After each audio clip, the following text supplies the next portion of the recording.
Ele entra. Ai. Olá, bom dia, Adriano, tudo bem? Bom dia, professor, tudo bem? Tudo.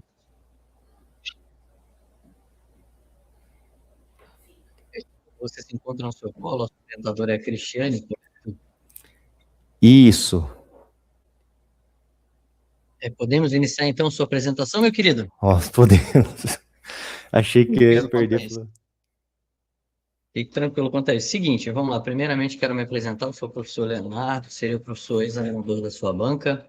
Para mim, pessoal, ser mais um privilégio poder acompanhá-lo nesse momento de conclusão do curso, tá? Vamos lá, então, podemos dar início à sua apresentação? Mais uma vez, como... Perdão, pode falar. Eu tenho meus slides aqui, eu tenho no celular e tenho no computador. Professor, como é que eu posso ir acompanhando? Isso. Como é que fica essa Então, vamos questão? lá. Eu vou passar as orientações aqui sobre a apresentação e isso, aí eu falo um pouquinho sobre os slides sem problema algum. Bacana. Já me antecipando então, caso você queira compartilhar os slides aqui para que eu possa acompanhar a leitura, fica ao seu critério. Caso você queira abrir os seus slides ao lado e eu, mesmo que eu não veja, também não tem problema. O importante é que você acompanhe aquilo que você desenvolveu, em seus slides aqui para a sua arguição, tá bom? Uhum. Então, nesse sentido, não se preocupe. Se você quiser compartilhar, fica ao seu critério. Se você também não quiser compartilhar, também fica ao seu critério. Tá bom? Tá, vai ter alguma, que eu tô com ele aqui no meu celular. Será que tem Uhum. alguma interferência se eu olhar para ele para me continuar? Sem problema Não algum, tem pelo problema contrário. nenhum? Se o Sem senhor problema quiser algum. saber como é que tá o slide, eu compartilho também. Não tem problema algum. O importante é que você consiga abordar aqui alguns elementos, alguns critérios de avaliação que eu vou trazer como apontamento aqui. Mas, dentro desse processo de avaliação, então, já do início, nós iremos avaliar alguns critérios.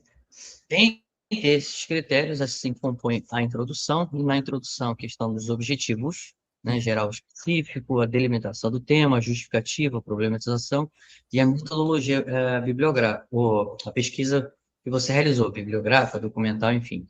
Ah, os autores que você utilizou para embasar a sua escrita, ou seja, como você conversa com esses autores, como você traz os seus autores aqui na sua fala, para respaldar aquilo que você desenvolveu, as suas considerações finais e a sua fala em todo esse processo, tá? A sua arguição em todo esse processo.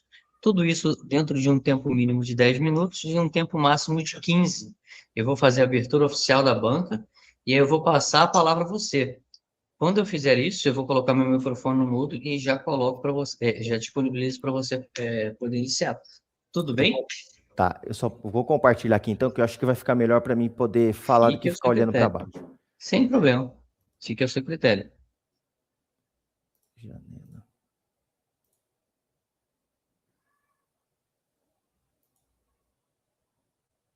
Perfeito, consigo ver, tá?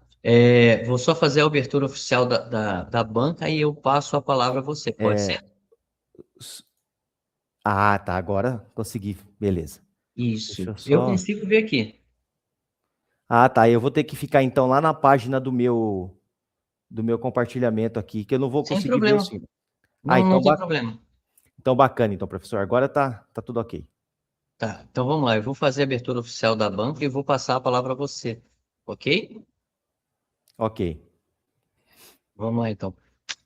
Hoje, no dia 14 de janeiro de 2026, dá-se início à apresentação da banca do estudante. Deixa eu pegar seu nome completo aqui. Adriano César Dutra da Silva, com o título O Desenvolvimento Bíblico Histórico até o Concílio de Calcedônia, acerca das duas naturezas de Jesus, plenamente homem e plenamente Deus, mas uma única pessoa. Adriano, fique à vontade, boa apresentação para você. Assim que você terminar a sua fala, voltamos a conversar, tá bom? Tá ok. Bem, obrigado, professor. Meu nome é Adriano César Dutra da Silva, RU 380-0454. Estou cursando bacharel em Teologia Interconfessional pela Faculdade Uninter, com um polo em Jaboticabal, São Paulo. O orientador é o professor Adriano de Souza Lima. O tema do meu TCC é Cristologia. O assunto que eu vou trabalhar é sobre as duas naturezas de Jesus E o título, ele é Desenvolvimento Bíblico e Histórico até o Concílio de Calcedônia, acerca das duas naturezas de Jesus, plenamente homem, plenamente Deus, mas uma única pessoa. Quando nós nos voltamos para a história da igreja, nós vamos perceber que a cristologia, dentre o ramo da teologia, essa área da cristologia ela sofreu muitos debates conforme o tempo foi se passando. Ideias foram se levantando para tentar trazer um ensinamento errado sobre as duas naturezas de Jesus. E defesas foram sendo feitas para que essas ideias não se alastrassem em meio à igreja. Essa defesa ela era muito importante, por quê? Porque o tema das duas naturezas de Jesus, ele tem uma relação muito grande com a nossa vida cristã. Ele tem um impacto muito grande na fé cristã, bem como na salvação cristã. Então, essa defesa ela foi tão necessária e tão importante que, como nós veremos mais à frente, foi necessário fazer, a defender e definir, ali no Concílio de Calcedônia, em 451, esse tema sobre as duas naturezas de Jesus. Infelizmente, não toda a igreja, mas uma boa parte da igreja não tem um conhecimento desse tema. Ou se tem um conhecimento, não estão dando a devida importância para ele. E é necessário nos voltarmos para esse tema, por quê? Porque ele tem uma grande relação, como eu disse, com a nossa vida cristã, com a nossa salvação cristã. Se nós não entendermos que Jesus foi realmente humano, não tem como Jesus nos representar como homem diante de Deus. E se Jesus não for Deus, divino e Deus, não tem como haver um sacrifício perfeito do pecado, bem como não tem como haver um perdão do pecado perfeito. Esse meu TCC, ele vai responder ao problema de pesquisa, que é o seguinte: por que foi necessária a definição da temática acerca das duas naturezas de Jesus? Por que houve essa necessidade? Por que defenderam? E esse meu TCC ele vai apresentar os objetivos. O objetivo geral vai ser mostrar o entendimento bíblico e histórico sobre as duas naturezas de Jesus. O objetivo específico é mostrar a compreensão do Novo Testamento em alguns textos sobre a natureza de Jesus. Eu vou também mostrar o entendimento histórico sobre as naturezas de Jesus, apontando algumas ideias que se levantaram ao longo da história, e finalizar ali com o Concílio de Calcedônia, mostrando como o concílio definiu esse tema das duas naturezas de Jesus. E para isso tudo, eu me utilizei da metodologia bibliográfica, onde eu me fundamentei nas Sagradas Escrituras, autores que trabalharam essa questão, enciclopédias, comentários bíblicos, livros sobre a história da igreja e assim por diante. Quando nós vamos ler o Novo Testamento, já ali no capítulo 1, nós vamos ver o relato do nascimento do Senhor Jesus Cristo. No relato do nascimento de Jesus, nós podemos ver ali as duas naturezas de Jesus. O texto vai nos informar que Maria estava grávida do Espírito Santo. José, ele fica sabendo disso daí, e para não difamar Maria em meio à sociedade, ele intenta deixar Maria secretamente. À noite, quando ele vai dormir, um anjo aparece em sonho para ele e diz: José, filho de Davi, não temas receber Maria por sua esposa, porque o que nela vai ser gerado é do Espírito Santo. Aonde nós vemos as duas naturezas de Jesus aqui? Nós vemos quando ele diz o seguinte: o que nela será gerado. O nela aqui aponta para Maria e o bebê humano no ventre de Maria, a humanidade de Jesus. E quando ele diz é do Espírito Santo, ele aponta a natureza divina de Jesus e a participação de Deus ali nessa natureza de Jesus Cristo. Então nós vemos ali a participação divina e a participação humana no nascimento de Jesus. Walter Brunelli, trabalhando esse mesmo texto, vai dizer que a distinção clara entre as duas naturezas de Jesus ocorre por meio do seu nascimento. Ainda nos evangelhos, um pouco mais adiante ali no Novo Testamento, nós chegamos no Evangelho de João. No capítulo 1 de João, versículos 1 e versículo 14. O versículo 1, João vai nos informar que no princípio era o verbo estava com Deus e o verbo ele era Deus. Aqui, o verbo, ele se refere a Cristo Jesus. E esse João, o apóstolo João, vai dizer que esse verbo, ele era Deus, apontando, então, para a parte divina de Jesus Cristo, esse Deus que veio em forma humana. Ele vai falar que essa forma humana, ele vai trabalhar ela ali no versículo 14. Ele relata, e o verbo carne e habitou entre nós, e vimos a sua glória como a glória do unigênito do Pai. Então, nós podemos ver, tanto no versículo 1 quanto no versículo 14, ali, a natureza humana de Jesus e a natureza divina de Jesus Cristo no mesmo capítulo. Daniel Wallace, um grande estudioso e gramático do Novo Testamento, vai nos dizer que há um contrapeso entre a deidade do verbo, né, presente ali no versículo 1, e a sua humanidade acrescentada depois no versículo 14. Ele continua dizendo que isto, ou seja, esse assunto nesses capítulos, ele é tão teologicamente quanto gramaticalmente verdadeiro. Só que não ficou só nos evangelhos. Paulo também relata a humanidade de Jesus em Gálatas capítulo 4, versículo 4. Ele fala de Jesus Deus em Filipenses capítulo 2. Nós vemos a humanidade de Jesus nas epístolas de João, bem como no livro de Apocalipse também, quando João olha para o Jesus glorificado logo no início do capítulo 1 do livro de João. Então nós podemos perceber que esse entendimento ele já estava bem espalhado no meio da igreja. E por estar espalhado no meio da igreja, começou-se a levantar, na segunda metade do século I, pensamentos errados a respeito disso. Entendimentos errados a respeito da natureza de Jesus. Dois deles ali, no século I e também início do século II, é o docetismo e o ebionismo. O docetismo, que vem do grego dóquio, que significa pareço, ele ensinava que Jesus ele não era humano. Eles negavam a humanidade de Jesus, o docetismo. Com isso, eles caem num grande erro, porque eles negam uma natureza de Jesus Cristo, indo contra o ensino claro do Novo Testamento de duas naturezas. O apóstolo João, na sua primeira epístola, no capítulo 4, versículos 2 e 3, no versículo 2 ele vai falar que aquele que confessa que Jesus veio em carne, esse é o Espírito de Cristo. Mas aquele que nega que Jesus veio em carne, esse é o espírito do anticristo. Com isso, João derruba esse ensinamento errado que estava se levantando ainda no tempo apostólico. Na contramão desse ensino vinham os ebionitas. Os ebionitas eram judeus cristãos. Eles ensinavam o seguinte: olha, Jesus ele é humano sim, mas ele não é divino.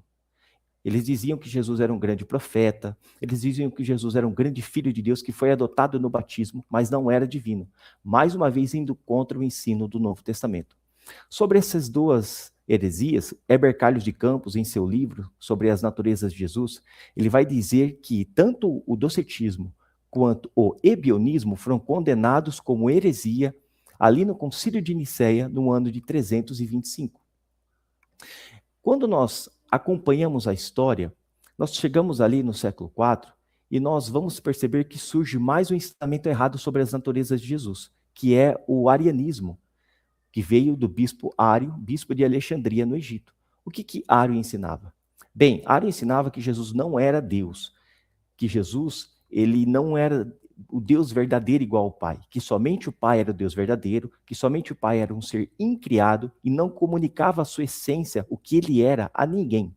Jesus foi uma criatura divina. Ele não era humano, mas também não era igual ao Pai. Esse ensinamento errôneo foi colocado à prova no Concílio de Nicéia no ano de 325. E esse ensinamento ele vai contra o ensino do Novo Testamento, impactando na vida cristã, pois nega claramente que Jesus é Deus, indo contra o ensino do Novo Testamento. Então, quando chega no Concílio de Nicéia, ele vai ser condenado como heresia. Daniel Hobbes, um grande historiador ali da igreja, ele vai dizer que Ário, ele é condenado, e o seu ensino condenado como heresia, ali no Concílio de Nicéia, no ano de 325. Ainda no século IV, houve também o segundo concílio, que é o concílio de Constantinopla, no ano de 381. O que esse concílio fez? Segundo Russell Norman Champlin, que ele vai relatar em sua enciclopédia, ele vai nos dizer que esse concílio ele vai acompanhar a decisão tomada no concílio de Nicéia, condenando assim também aqueles que já foram condenados naquele concílio, e vai reforçar a fórmula homoousios. O que essa fórmula quer dizer? Essa fórmula ela ensina que Jesus ele é da mesma substância que o Pai. Ele não é nem maior que o Pai, nem inferior ao Pai. Ele é da mesma substância, condenando mais uma vez assim o ensino diário e de todas as outras heresias que vieram, que foram levantadas e condenadas. Um pouco mais adiante na história, também se levantou um homem chamado Nestório. O seu ensino ficou conhecido como nestorianismo. O que ele ensinava? Nestório ele ensinava que em Jesus havia duas pessoas distintas. Uma era a pessoa divina e a outra era a pessoa humana de Jesus. Nestório, ele erra gravemente aqui, por quê? Porque ele coloca duas pessoalidades em Jesus, indo contra o ensino do Novo Testamento mais uma vez. Porque o Novo Testamento nos apresenta uma pessoa com duas naturezas juntas. Então, esse ensino, ele vai ser condenado no terceiro concílio que houve na igreja, que é o concílio de Éfeso, em 431. Greg Allison vai nos dizer em seu livro Teologia Histórica que o concílio de Éfeso condenou Nestório e o seu ensinamento como heresia. Então, mais uma vez, os concílios estão guardando assim o ensino do Novo Testamento, preservando assim a fé cristã verdadeira e a prática cristã correta. Ainda no século V, levantou-se um homem chamado Eutiques. Eutiques, o seu ensino ficou conhecido como eutiquianismo ou monofisismo. O que esse homem ensinava? Ele dizia o seguinte: olha, após a encarnação de Jesus, a sua natureza humana, ela vai ser o quê? Absorvida pela natureza divina. Então, restando somente uma natureza, que é a divina. Mais uma vez, Eutiques vai contra o ensino do Novo Testamento, que aponta duas naturezas e uma só pessoa. O que vai acontecer com Eutiques? Greg Allison também, em seu livro Teologia Histórica, nos diz que Eutiques ele vai ser condenado como herege e o seu ensinamento como heresia por negar uma das naturezas de Jesus Cristo. Ali no concílio de Calcedônia, ele vai ser condenado no ano de 451. Esse mesmo concílio vai então defender, como ele fez, condenando essas heresias, e definir também a natureza de Jesus. Greg Allison, ele vai nos informar que esse concílio sobre as naturezas de Jesus deixa definido o seguinte, que é um único Cristo, que se deve confessar em duas naturezas inconfundíveis, imutáveis e indivisíveis, não separado e nem dividido em duas pessoas, mas um único Filho, o Senhor Jesus Cristo. Então, com isso, fica definido assim as duas naturezas de Jesus, consequentemente condenando também como heresia todos os outros ensinos que vieram antes ali. Então, nessas minhas considerações finais, ficou bem claro que o Novo Testamento, ele deixa claro para nós o ensinamento que Jesus ele é totalmente homem e totalmente Deus. Também vimos que heresias foram se levantando ao longo da história da igreja e culminou no Concílio de Calcedônia, onde defendeu a doutrina, dizendo que as naturezas de Jesus ela é sem confusão, sem mudança, sem divisão e sem separação.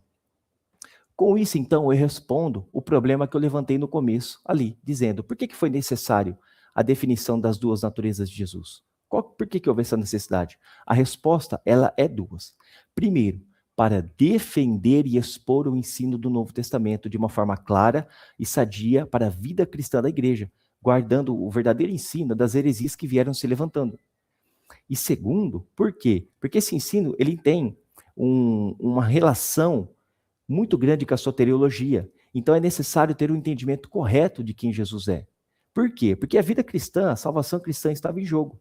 Roger Olson, em seu livro sobre história da teologia, ele vai nos informar dizendo que todos entendiam que a salvação dos seres humanos estavam em jogo. Com isso, aqui são as referências que eu me utilizei para formar esse meu TCC, e assim eu finalizo a minha participação.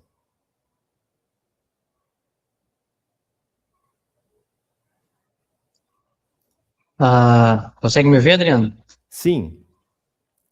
Vamos lá, meu nobre. Excelente a sua fala aqui.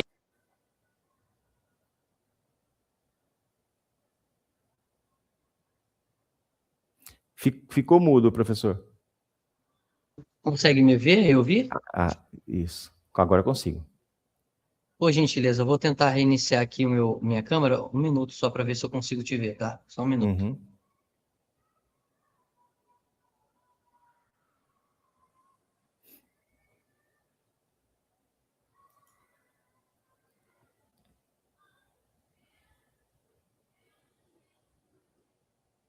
Consegue agora me ver e ouvir? Acho que vejo que Bacana. agora eu consigo sim. Vamos lá, porque essas questões com internet isso ocorre. Meu nome, ouvindo aqui a sua fala, se você traz muito bem fundamentado todos os pontos aqui referente à sua apresentação, pude observar dentro da sua fala alguns elementos que eu também pude contemplar lá no seu artigo, no seu resumo expandido no seu trabalho. Me chama a atenção aqui que você tenta fazer todo um recorte histórico, tenta no sentido assim, de com sucesso.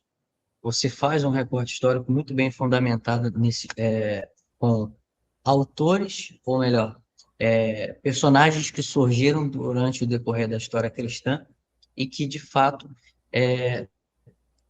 problematizaram de uma forma não muito boa a natureza divina e a natureza humana de Jesus, um tema que merece atenção, que merece um olhar realmente de estudo, porém que não merecia exatamente essa desconfiança por parte de alguns, principalmente quando você cita a questão que onde começa a surgir de fato essa crise entre as naturezas divina e humana, que começa lá no docetismo.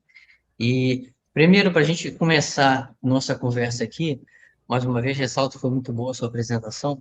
Obrigado. Adriano, essa é a sua primeira formação ou você tem alguma outra? Essa é a minha primeira. Poxa, parabéns. Parabéns, você falou muito bem. Você já lida com a questão da homilética, da oratória? Nunca fiz curso, professor. Eu leio, eu gosto de ler, mas nunca fiz nada técnico, sabe, assim, curso sobre oratória. Hoje, com essa sua formação, se você pretende atuar especificamente no campo de pesquisa ou também no campo, tem algum campo de atuação em alguma área específica? Eu tenho, assim, muita vontade de ensinar, né? Uhum. Ensinar sobre teologia. E a cristologia, por ser essa área que é bem difícil, né? Você tem que saber andar na linha. Se você andar um pouquinho mais para lá ou para cá, você pode cair em um erro. É o que me chama muito a atenção. Foi por isso que eu escolhi esse tema e pretendo me aprofundar um pouco mais nele, até porque para ajudar também a comunidade onde eu congrego ali e Uhum. outros irmãos ali. Olha, vejo que a sua comunidade está bem amparada Obrigado. com seus estudos nesse sentido. Eu fiz algumas observações aqui, eu pude observar assim que dentro do contexto daquilo que você pede, dos critérios de avaliação, você traz completamente todos, não senti falta de nada, desde a introdução, da justificativa do tema, problematização. Você traz autores que realmente conversam e conversam no sentido de complementar o seu trabalho. Eles realmente seguem uma linha de não contradição, uma coisa que a gente percebe de fato em muitos artigos que nós vemos, em muitas falas de estudantes, é trazerem autores que não conversam com o seu tema, entende? Então, nesse sentido, você consegue trazer realmente autores que abarcam são tem consonância nesse sentido. Eu queria só um pouquinho que você me falasse um pouquinho mais sobre o docetismo, assim, esse movimento que surgiu, você traz lá, mas eu queria ouvir um pouquinho mais sobre esse tema, assim, o que de fato, assim, qual era a estranheza dos docetos no início com relação à natureza do Cristo. Segundo os estudos, o docetismo parece que ele tem uma relação com com aquele entendimento de que a humanidade, a materialização era má. Eu esqueci aqui o nome agora. Eu esqueci aqui o nome agora aqui, acho que é a atenção aqui da aula, mas ele tem essa relação, o docetismo, sobre a maldade da materialização. Seria mais ou menos a filosofia de Platão, que tinha o mundo das ideias, e aquilo ali era o mundo ideal e o mundo perfeito. Então, tudo que era material não era perfeito, não era bom. Esse entendimento, ele acabou se infiltrando ali na igreja. Então, começou-se a entender o quê? Bom, se tudo que é material não é bom, se tudo que é material não é mal, automaticamente um Deus não pode ter vindo em forma humana, porque senão ele não seria bom, a sua materialidade seria má, seria corrompida. Para evitar essa confusão, eles passaram então a caírem nesse erro de negar essa natureza humana de Jesus Cristo.